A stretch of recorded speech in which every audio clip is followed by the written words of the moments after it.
Breaking news po mga kababayan. Legal counsel ni BP Sara sumagot na. Yari, lulutuin itong si Trillanes. Tatanggalan ng maskara. Mapapahiya itong grupo ni Luistro de Lima dito. Talagang humanda kayo. Ito po ang sabi ni Michael Pua dito po sa interview kay Pinky Web. Talagang one-on-one. Binira ang mga congressman na ito na talagang gustong-gusto nilang mawala si Inday Sara para hindi makatakbo sa 2028. Kaya ito na po mga kababayan, pakinggan po natin si Michael Pua. Nako, yari na si Trillanes dito. Tago-tago na, oy! Ito na po mga kababayan, panoorin po natin. Vice President Sara Duterte maintains every cent of her assets came from legitimate sources. This follows allegations that she amassed unexplained wealth with supposed evidence presented during the House Justice Committee's impeachment proceedings. How does Duterte plan to clear the air and prove that her wealth was legally acquired? Let's get on point with the spokesperson of her legal team, Attorney Michael Poa. Attorney, always a pleasure. Maraming salamat po sa inyo. Good evening, Ma'am Pinky, and thank you for having me here again. Okay, always welcome, sir. I'd like to understand this issue. First, I want to zero in on AMLAC. When they came out with records that actually show over 6.7 billion pesos of, I would call it movement, kasi cash inflow and outflow. Meaning, may pumasok, may lumabas from both VP Sara and her husband, Attorney Mans Carpio. Is this true? Well, the Vice President has clearly denied na may ganyan siyang kalaking pera na dumaan sa, na nagkaroon siya at any one time or, na ganyan kalaking pera or even any amount remotely close to it. No? Yan ang talagang sinasabi niya. Whatever is declared in his salin, yun talaga yung laman. Now, I think that's why also, as you know, the defense team has been very, I guess the Tagalog word is mailap, no, sa interviews because we are of course preparing our defenses and all these things, but we do feel the need to at least clarify these matters right now, no, para maintindihan ng tao. So when you look at an AMLAC report, Okay. an AMLC report, at least the way we interpret it is yung figures na nandun refer to transactions, right? And when they say transactions, it's the aggregate transactions. Ibig sabihin po sum nun, total. lahat ng pumasok at lahat ng lumabas sa bangko. So, why are we saying now that this is probably not the most accurate way of reflecting kung magkano talaga ang pera ng Vice Presidente sa mga panahon na yon, no? It's because, for example, I need to, I guess, give at least an example. For example, ang isang tao nag-deposit ng 10,000 pesos sa bank account niya. Tapos, pinambayad niya yung 10,000 pesos. So, winidraw niya yon. So now you have an nag-deposit siya ng inflow. 10,000. That's an inflow. Okay. Diba? And then, winidraw niya para pambayad niya, that's an outflow. No? So, ngayon, sa records ng AMLAC, meron kang 10,000 na inflow. Meron ka ring 10,000 na outflow. But actually, in reality, zero na yung pera mo dun sa account na yon. And that can go on and on through a span of, in this case, 18 to 19 years. I'm not sure kasi kung hanggang 2025 or 2024 yung naging basihan, no? So, but 18 to 19 years of all these things, inflow, outflow, pwede ring namang fund transfer from maybe one of my accounts to another one of my accounts, diba? That is an outflow from one account, inflow from one account, but actually it's the same amount of money. Yan yung sinasabi natin. But again, medyo mahirap po talaga magbigay ng direct answer sa ngayon. I'll have to admit that. Kasi unang-una, dun sa AMLAC reports, it refers to transactions. Hindi naman natin alam kung ilang accounts yung pinag-uusapan natin dito. Ayan mga kababayan, kasi ang ginawa nga po nila Trillanes, lahat po ng mga ipinasok, inilabas, yung inflow sa outflow na pera, inadlaat, sinam lahat mga kababayan. Pinaglalagay nila, eto na yun, binilang lahat. Siyempre isipin nyo, 21 years mga kababayan, 20 years. na nag-withdraw saka nag-deposit. 'Di ba? Hindi nila nakita yung totoo na laman ng bangko ni Sara. Ang nakita lang nila yung in and out na pera. 'Di ba? Siyempre nag-ano 'yon na pagka inad mo 'yan, dadami talaga 'yan. Pero yung tunay na laman ng pera sa bangko ni Sara, tila hindi tumutugma dito sa sinasabi ni Trillanes na 2016 pa daw, inilabas na ito. Sinagot na rin ni Sal Panelo ito, yung senior na magaling, na pawang katotohanan, itong inilabas si Trillanes. Hindi maintindihan yung sinasabi. Kasi nga, hindi mo naman matanong, makross-examine yung mga witness. Basta binasa nila. Lumalabas tuloy na misleading or misrepresentation yung pagkakasaad ng mga witness na ito. Kaya nga sabi ni Michael Pua, humanda kayo. Kami naman ang re-rest back. Brace yourselves. Sabi nga ni Attorney Michael Pua, yari na. Ihanda na ang maleta. Magtago na kayo sa ilalim ng lupa. Kami naman ang re-rest back. Sasampaling kayo ng katotohanan dito. Naku po mga kababayan, tuloy pa natin. Paano inistafa ng mga taga-AMLAC si Sara Duterte na pinagmukhang si Sara ginawang may kasalanan labag pa sa batas ang ginawa nila na paglalabas ng SALED ni Sara. Sabi nga ni Attorney Sal Panelo, magiging legal lang ito pagka yung Korte Suprema nag-issue ng permiso para payagan yung taga-AMLAC na ilabas yung SALED dito. Pero wala Ibig sabihin ito, labag sa saligang batas ito. Naku po mga kababayan ko. Ano yung nature ng mga accounts, time depth ba yan, all these things, no?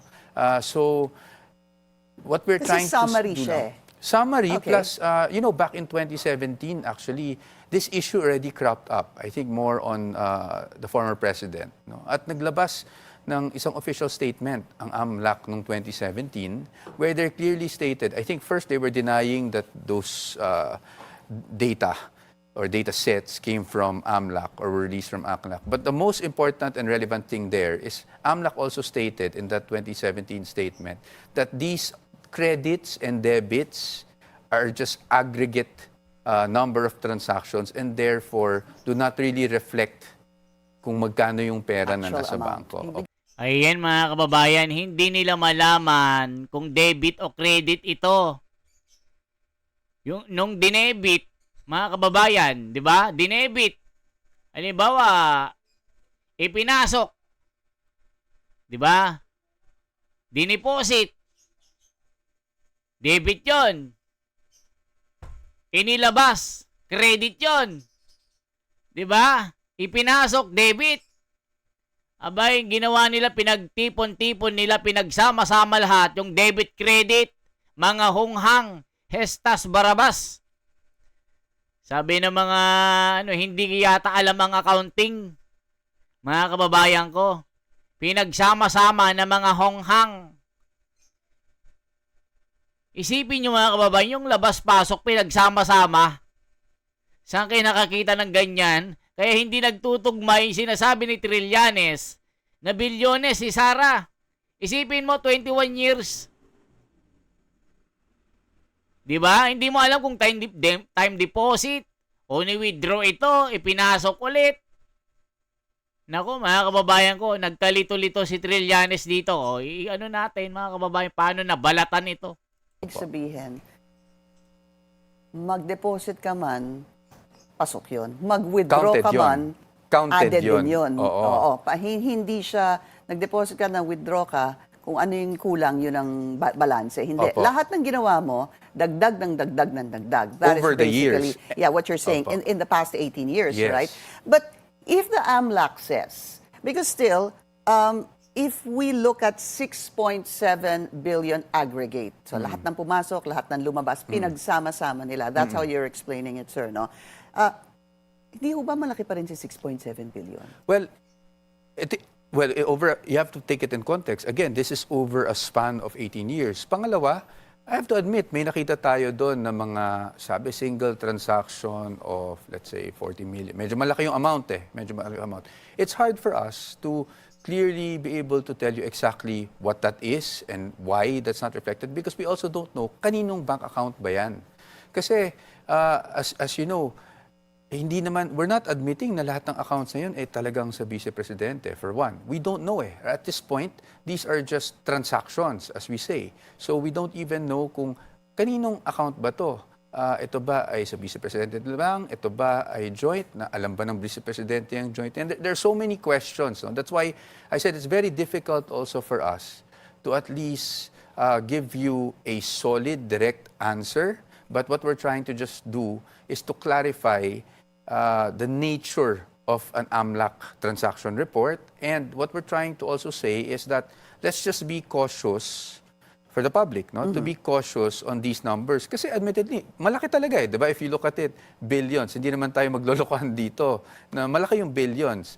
But again, these are, unang-una, again, you are adding all of these transactions, whether it be fund transfer, whether to the same account holder, to the same person rather, and then it's withdrawals, deposits, all of these things. Eh. Yeah. So, But in that AMLAC report, I took a screenshot of this. Ang nakasulat kasi, Manasseh Carpio, A, B, Sara Duterte Carpio, and Manasseh Carpio. So if we were to just look at this transaction, or this summary rather, it is between yung mag-asawa po. Wala na iba. It's just yes, the summary of nung dalawang mag-asawa. yes, that's true. Although, if I remember correctly, because I was monitoring the hearing, na may nagtanong din, no, na isang member ng committee kung ano ba to, joint ba to, sa kanila ba to, sa kanilang dalawa lang ba to, may iba ba silang ka-joint? Hindi naman kasi masagot ng diretso dahil because of the bank secrecy law, of course, no. So secrecy of bank accounts and bank deposits. So again, hindi pa namin masabi. Of course, we have an idea as a defense team kasi syempre we've been working on this for over a year. So we have an idea, but again, even that idea, one, we don't want to disclose our strategy. Second, but I'm not sure I'm also accurate if I tell you all of those things because again, we need to see the basis of these transactions. Okay, granted, we're in agreement that it is a summary, number one. You also said that 6.7 billion is a lot of money, but if the AMLAC only flags it, if it's suspicious, di ba, ang tawag nila SDRs or CTRs. CTRs, I believe, is covered transactions. Ibig sabihin, these are transactions that are over 500,000 pesos or they are not, it's an unlikely pattern or it's coming from a source that is suspicious or the person actually receiving it, it's not normal for that person to be receiving this kind of money too. So granted that it's a summary, is it concerning that the AMLAC actually flagged it because there were 630 concerned transactions and 33 suspicious transactions? Okay, thank you, Ma'am Pinky. I'll discuss the covered transactions first. As you said, as you mentioned, no, under the law, whatever is 500,000 and above, that's a covered transaction. So whether it's suspicious or not, it has to be reported by the bank to AMLAC. So kahit anong transaction na yan, di ba, basta 500,000 and above, which, to be honest, it's not naman that irregular, di ba, na magkakaroon ka ng ganyan transaction. Ngayon, pagdating sa suspicious transaction, regardless of the amount, meron silang there are basis, no? Basis to say that this is suspicious, whether walang underlying contract, for example, or underlying transaction, or yun nga, yung hindi commensurate dun sa status ng person, or hindi siya regular sa transaction ng person.